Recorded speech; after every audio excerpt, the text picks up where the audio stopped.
कोकणची लाल माती, तिथला निसर्ग आणि इथल्या मातीत रुजलेली संस्कृती याचं अतूट नातं म्हणजे शिमगोत्सव.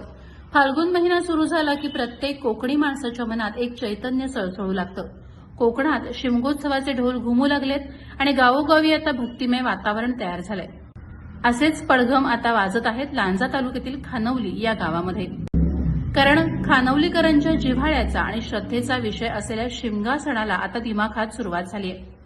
खानवली गावाच्या शिमगोत्सवाला अत्यंत प्राचीन आणि मोठी परंपरा आहे. आजचा दिवस या उत्सवातला सर्वात महत्वाचा दुवा तो म्हणजे देवदेवतांना रुपे लावण्याचा सोहळा. रुपे लावणे म्हणजे देवाचे मुखवटे धारण करणे. कोकणातील अनेक गावांमध्ये हा सोहळा अत्यंत श्रद्धेने पार पाडला जातो.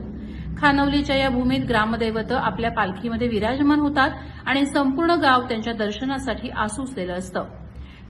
खानवली गावच्या या पवित्र पालखीमध्ये नवलादेवी, धनीन, भराडीन, जाकादेवी, निनाई पावणाई, संतदेव, सामदेव, आकारचे ब्राह्मणदेव, इटलाई देवी आणि चक्राई देवी ही देवता विराजमान होतात. ही सर्व दैवतं जेव्हा एकाच पालखीतून सजून येतात तेव्हा खानवलीचं रूप पालटून जातं.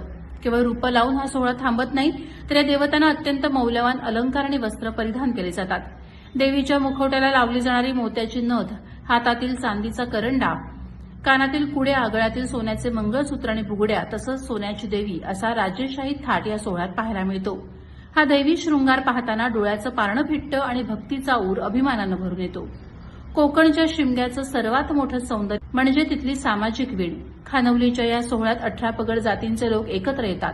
परंपरेनुसार या उत्सवाचे 5 मुख्य मानकरी आहेत. यामध्ये भोई, गावकर, निशाणवाले, कावडवाले आणि चौवरी काठीवाले या सर्व मानकऱ्यांच्या खांद्यावर या सोहळ्याची धुरा असते. जातीपातीचे भेद विसरून संपूर्ण गाव या मंगलमय सोहळ्यात सहभागी होतं. हेच कोकणचं खरं वैभव आहे. प्रहार डिजिटल, रत्नागिरी.